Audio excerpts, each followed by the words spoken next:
Alrighty. Hello everyone, we are live. We are live. Excellent. Alright, and I'm trying this out of headset today to give my poor old ears a break. We'll see if it works or if I need to put it back on. We'll see if it works or if I need to put it back on. In today's game, we're jumping into a gold level Gul'dan game here on Braxis Holdout.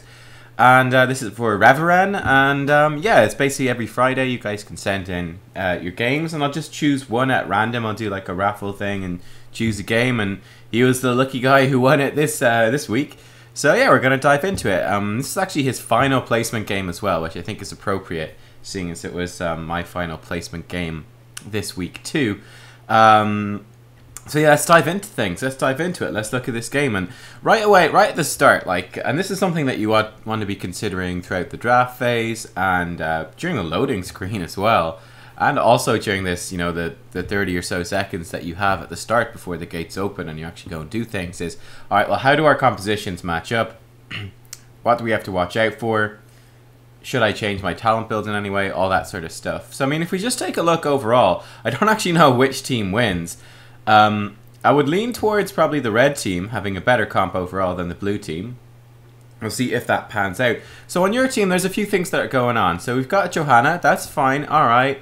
One thing I would immediately say is there's not an awful lot of basic attacking going on the enemy team. I'd be hoping, if he's smart, this is the Colossus Smash variant, and I'll come to why in a second. If it's Twin Blades, Johanna will get a bit more value. But if it's not, then Johanna's not going to get a massive amount of value. This is a very spell power heavy team on the whole. You're going to have Ragnaros solo lane, so that's a good solid solo lane. But he's up against Zagara, and I would assume that Zagara probably wins because she can simply kite Ragnaros and he can never hit her, and she can push him in. I'm not actually sure how the lane goes. I could see it going either way, and Ragnaros has a lot of tools to clear out the creep, so I'll be interested to watch that one. But I think Zagara will be in a pretty good spot.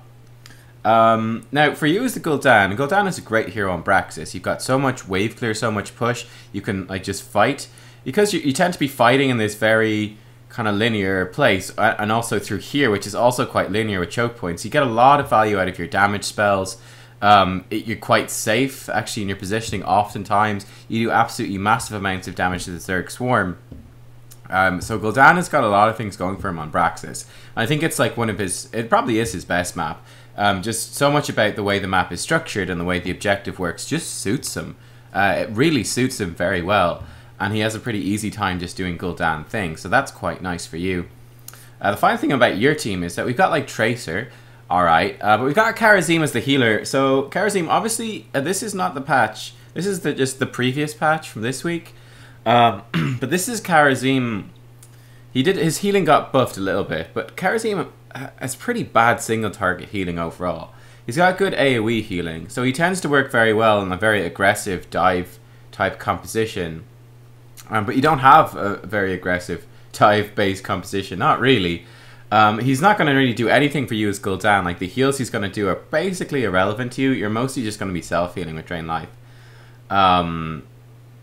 You're mostly going to be self-healing with Drain Life. Karazim doesn't do much for you. Unfortunately, he doesn't also do much with Tracer. Tracer tends to do well with, a single target healer. Someone that can, Tracer can go in, she can do her pokey type thing, she can do her damage, dive a little bit, come back out, then she gets healed back up. I mean, Karazim is going to struggle to do that for her.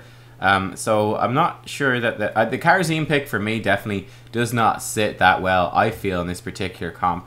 It's not terrible, but I think there would be kind of better, nicer picks overall. Like something like Lieutenant Morales, I feel like would have worked actually quite well. She's strong on Braxis, infinite HP for Tracer and Gul'dan basically, so they can be a lot more aggressive in their plays.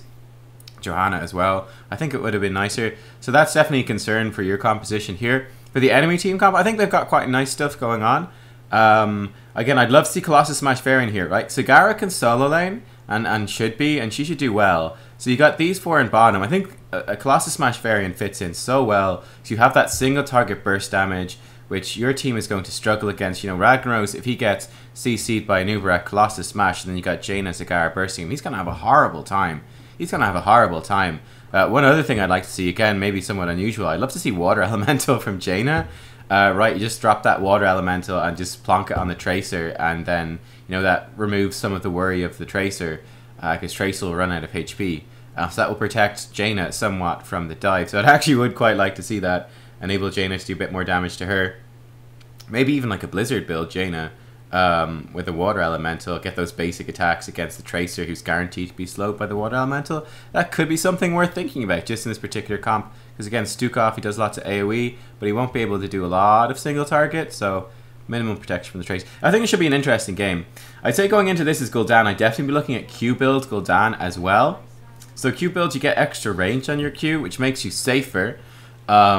So most of their damage is ranged, so you'll be very safe. You can stay further back from these guys, so it'll be good.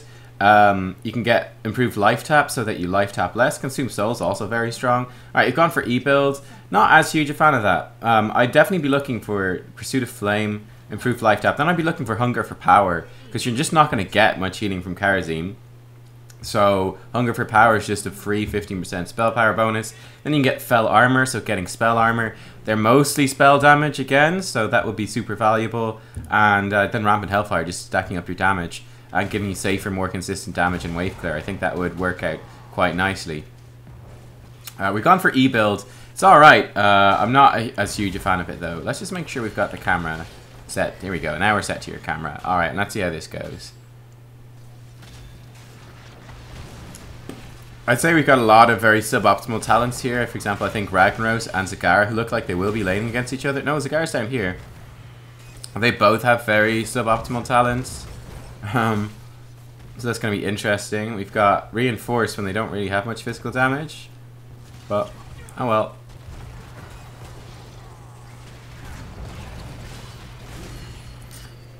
Ooh, yeah, that silence. Ooh, ooh. Yeah, you went too far forwards there. It looks like you are going to escape, which is quite a close thing. Quite a close thing. You definitely want to be looking to get a drain life off on like a minion or something. I'd say a great target is a melee minion, because they got the most life. So a melee minion that's not going to be targeted will get you maximum drain life value. Obviously a melee hero will work as well. But as you can see, you can top yourself up quite nicely for that. It's a whole lot of health for free. It lasts for 3 seconds, so at this HP level, you know, it's a third of your health bar comes back from that drain life, which is really significant. So that definitely adds up to a lot of extra healing and sustain. My big concern about the E-build Gul'dan is they might not stack up all that much. I mean, you mostly be hitting Varian and Nubkeks, and Varian should have Protected, and Nubkeks has Spell Armor. So it's not going to do super much against them, but we shall see. Okay, Zagara is top against Rag. I'm curious again to see how that lane goes. Alright. Let's see how it goes down. Bodan, yeah, it's just one game a day. Yeah, and it's a raffle. So you can see Rag is having a really tough time actually controlling top. There's just stuff everywhere. He needs to be on top of clearing that stuff out, and he's not done so. So, I mean, she can just sit back and blast him with damage. I mean, she should never get into melee range of him, basically. And she just poke that Rag down and clear the wave. So Zagara should own that particular lane. The camera's gone kind of crazy there. You're trying to run away. That wasn't me. That was you. Alright. Bottom lane is going very well for you. It's going very well for you. Which is, I think, better than you probably could reasonably expect. I feel like the enemy team has not played it very well. They obviously need to be patient. This is a team that requires patience. I mean, they're not going to kill anyone early in the game. It's level 10 when they get powerful, because they get Colossus Smash. So they're playing it really badly so far, I would say. They're being very aggressive for no reason and just getting themselves killed. It's like Rag did kill that Zagara. Zagara also killed Rag, though. Again, there should be no way that Zagara actually dies to the Ragnaros. Because, I mean, all she does is simply walk away. She's got movement speed on creep. So, I mean, he can never get to her, can he? If she plays it well. Again, it's gold, so there's going to be a lot of mistakes. Let's focus in on this Gul'dan. Alright, so you're here. You've got a really big swarm. You want to be doing much more consistent damage. You want to be looking to get those Qs out very consistently. Especially, you know, to push. Hitting the structures. One thing is you're drain lifing here and you've got full life, so it's not actually that useful. You're better switching in that situation to throwing your Qs through, because you got a couple.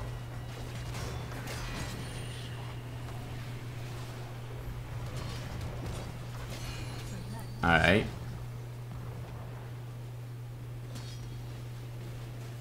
You can probably kill him if you land your E here. There you go. Nice. Alright. This is a bit of a clown fiesta so far. Everything is happening all over the place. Alright, I think that's enough probably talk about like overall strategy. That the enemy team is misplaying it horribly bad. And there's just mad stuff happening overall. So I'm not going to talk about strategy. I don't think it's actually too relevant. As Marty Back just said there, Zagara sucks. It seems to be the case. For sure. For sure. Yeah. They just played the early game so badly. Alright, you want to be fairly safe now. One thing I would say, right at this point, this is the point where you swap lanes on Braxis. That's actually a fairly important strategy thing. So, you want to, seeing as your 4-man is absolutely stomping them, Ragnaros can solo bottom perfectly safe. You guys can go as the 4-man. You can just destroy another fort because you're winning them so much. Doing the boss now, it's a pretty big risk, I would say. I don't think it's particularly worth. You've actually finished that level 1 quest already, which is fantastic. I would say taking probably Merc camps and then just getting level 10. You can take the boss at level 10 if you want. Be very careful. So that's like a really risky face check right there, because they could be in the bush. Your team is looking for an invade. You would need to be moving a bit more quickly to back up your team here, because you see that they're posturing towards an invade. It's pretty obvious once you face check the bush and they're not there that the enemy team is just doing their mercs as well. And they're doing typical bad play, which is they're split up between both merc camps, taking both camps very slowly and just totally vulnerable to an invade. But you've not actually gone to back up your team. So, I mean, your team kills Zagara, but now your teammates are in trouble. Like, you really ought to have been there an awful lot earlier to back them up. As you can see that quite telegraphed on the map that was what they were going for, an invasion over there. You go in safely, of course, but you know, you'd be ready to back them up. Aw, she really wants you to get that globe. Isn't that nice?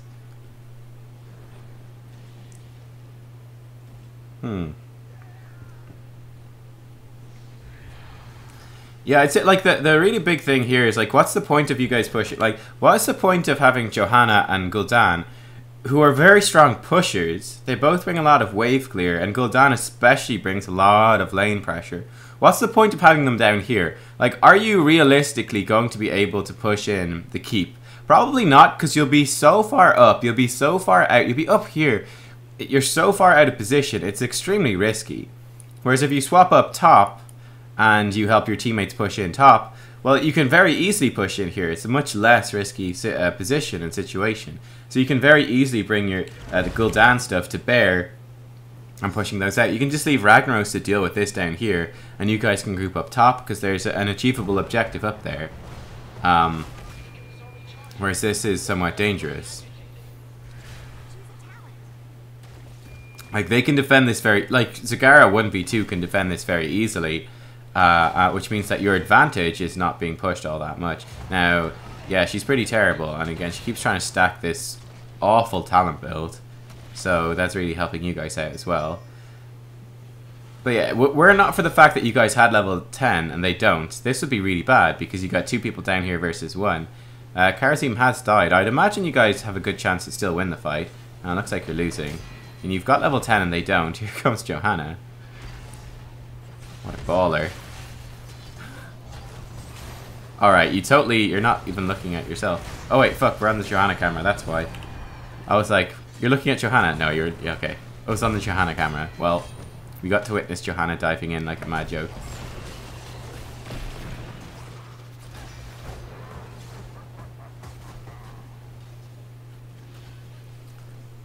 Alright, tapping a well here is okay. The big thing to watch out for is the enemy team getting level 10. I mean, this is a winning fight for you guys, probably in the long term, because you've got heroics and you've got multiple ones available. You've got Divine Palm.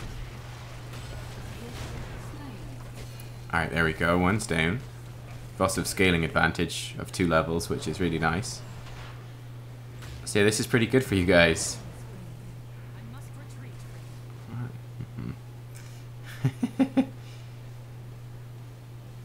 Would I be willing to do any in-game coaching streams? I'm doing some of that this month, not a stream, but through Patreon. So I'll see how that goes. Alright. Enemy team is level 10 now. He's gone for taunt. Alright. That's fine with you. That's fine with you. And Jaina's gone Ring of Frost. Alright. I think, you know, this game is definitely all over the place. It's all over the place in terms of, I think, what people should do. It's a very risky position for you to walk into right there. Very easy for you to be killed. Like, you can see right there, they could have killed you except they misplayed it horribly. Right? If they actually had any synergy right there, you are very easily dead. The Varian just charges you, taunts you, locks you down, Jaina hits the spells, and you're dead. Simple as that. Like, instead, they were super slow to react. I mean, Varian went in, Jaina was running away, and even with them playing it like horrifically bad, you walked away with like, I don't know, 100 HP or something. Like, if they played it any way well at all, like, you were dead right there. It's a very bad position for you to walk into, moving that far forwards. It's never your goal as Gul'dan, really, to walk that far forwards in the team fight. You're a big target. You've got no mobility at all, so it'd be very easy to focus down and be killed.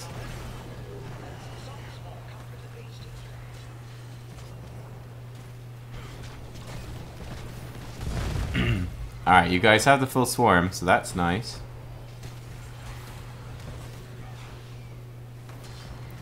Unfortunately, Johanna's totally split away from you and Ragnaros is dead, so this is again a situation where you want to be extremely careful. It's like, yes, you got the big swarm, but there is only 3 of you up top, whereas there could potentially be 5 of the enemy team. So again, if they played it well, they have this full info, because they can see Johanna right in the middle of the lane, and they know Ragnaros is just dead. So they could make a play there. They're not good enough though, so they're not going to.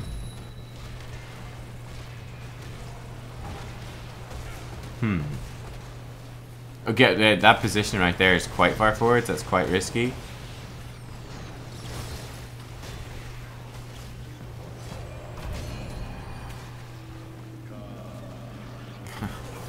Scara proc that like a boss. Basic attacking without fail. I love it. I love it. Alright. So the enemy team, again, like, they really could have made so much more happen there. You guys were pushed very far forwards, and you moved very far forwards up that Zerg wave when you didn't have, like, teammates there to back you up. Like, when you were very obviously down people. Like, it wasn't even a bait, or it wasn't, like, sort of unknown by the enemy team. Like, do they have their full team there? Don't they?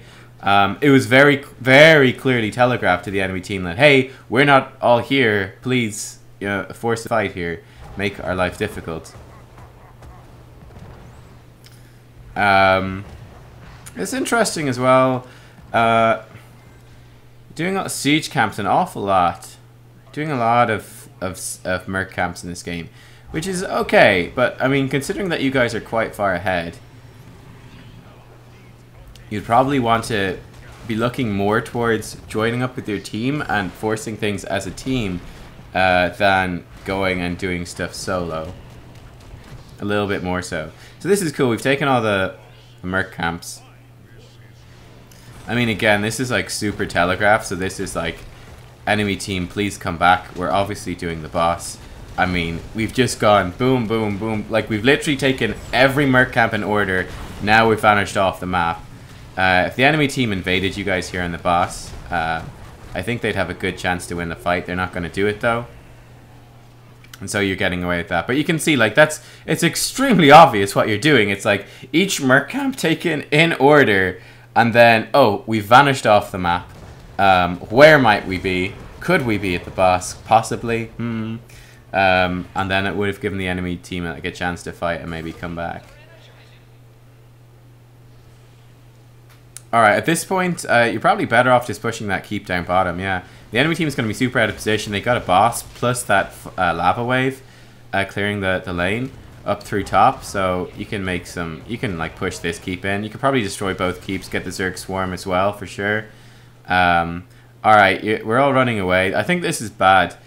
So yeah, you're going to get the objective, but why are you getting the objective? You're getting the objective so you can destroy a keep. You could have just destroyed the keep when you had the map position there. The whole enemy team was really up top.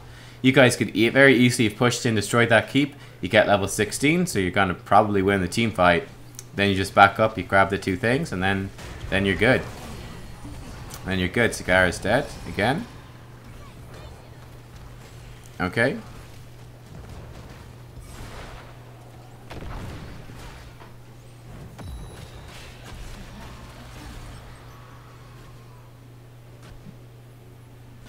I mean, the enemy team is just very weak, I'd say, and there's a lot of clunky things happening. So there hasn't been, honestly, really any pressure on you at all as Gul'dan. It's not a great game to coach, to be honest. I mean, I can talk about some of the overall stuff, but, like, there's really been no pressure on you as Gul'dan. Like, I don't think you've died at all or anything. Yeah, it's like 0 deaths. I mean, you guys are very, very far ahead. The main thing is you do keep walking forwards into things a bit too much. But, again, you're not being punished for it very much. Like, you're way too far forwards right now, obviously. The rest of your team has walked away. There we go. Alright, finally. Hey, there we go. Perfect. So, again, like, you're obviously way too far forwards there, because the rest of your team is back. I mean, sure, you've got the Ragnaros thingy, but the rest of your teammates have left. So, you would need to, in that situation, to be running back. Like, if you're that far forwards, again, I would say you live for far too long. Like, the enemy team is really bad. They're really fucking bad. It's like, Gul'dan is that far forwards. Kill him. Like, dead Gul'dan. That Gul'dan should die. And they took so long to kill you. So long to kill you when you were massively out of position. Like, you're getting away with a lot of stuff. Alright. I mean, it's not a great game to do a replay of, honestly. Like, you guys basically stomped them. I think, like, the big takeaways are some of the things, like some of the bigger map movements I think are interesting. So, Depopria Basu, probably said it wrong, says, why isn't getting the boss a good strategy? All mercs and minions are pushing the lanes, enemy can't react right, am I missing something? Yeah, well they can just leave the lanes and they can come fight you on the boss. And they kind of have to fight you on the boss. Like, so in a higher level game, right, in that sort of situation, they're very far behind and they need like a big team fight to come back. How do they get a team fight that they can actually win? Very, very difficult, right? Because they're going to be down a talent here when they're trying to fight over the shrine. So they're probably going to lose that. They've got both their keeps. They're probably going to lose a keep. They're gonna start falling apart. Like, they need to find some way to team fight. Well, here's one way to give that you can get an advantage just inherently is if your team comes in and the enemy team is fighting a boss. That's already a big advantage to you because you're going in. The enemy team has already taken damage from the boss, so they're a bit weaker. The boss will continue attacking them during the team fight. And it will split up the enemy team's attention as well because they have to go, ooh, do we finish the boss and take it? Or do we have to fight this team that's invading us? So I think that's like a pretty big thing. Like, you guys, it's so obvious that this is what you're doing. And I think we saw a lot of very typical low-level merc stuff in this game that you can absolutely take advantage of. Number one was when we saw the red team in this situation. Again, extremely telegraphed, right? Because there's stuff to do on the map. They're not doing any of it. Where could they be? Oh, there's 2 merc camps available. They're obviously doing those. And they split their team in half to take each camp, which meant that they took both camps extremely slowly. Yeah, they took the camps extremely slowly. So slow, in fact, that your team could take your camps, walk in and gank them and get a kill on Sagara. And then your team only got punished because I think you as the Gul'dan didn't come and help them. But that's like classic thing. Is like very obviously take merc camps, but split up so that you take them as slow as possible to give the enemy team as much opportunity to come in and invade as possible. On the boss then, so blue team goes and they take the boss. I think the red team, they're pretty much going to lose the game at that point. Like, if blue team takes the boss, red team's going to lose because there'll be a boss pushing their lane. The boss can push the top keep. Blue team ought to have pushed bottom keep, which would have left, again, top keep in about half-life, bottom keep destroyed, blue team retreats, they've got talent tier advantage, they get the Zerg Swarm and they win the game, and it's like just over like that. It's very, very simple. So red team really has to invade, and because blue team is fighting the boss, it gives them an advantage, because blue team has to contend with the boss at the same time. So that's really the red team's point to fight. And blue team was so far ahead that was pretty much the only way they could lose the game, was to take a losing boss fight. Because if they lose the boss fight, massive amounts of XP for the red team, they get a boss to push a lane a little bit, and then they probably get a Zerg Swarm off the back of it as well. So it's a massive comeback opportunity for red, and it's a pretty big risk for blue when they could just do other things on the map that are much more safe and consistent towards them winning. Though, I mean, these guys played it very badly, so I think you're probably going to win no matter what. Again, like I said, I feel like the big things that red team ought to have done to make this better. Number one, if Zagara actually had a good talent build, not this rubbish, you know, she could, and then she just steadily wins the lane against Ragnaros. Like, she died to how does she possibly die to Ragnaros? You know, like, she has 20% movement speed, always. Like, how does she possibly die? How much does this give him?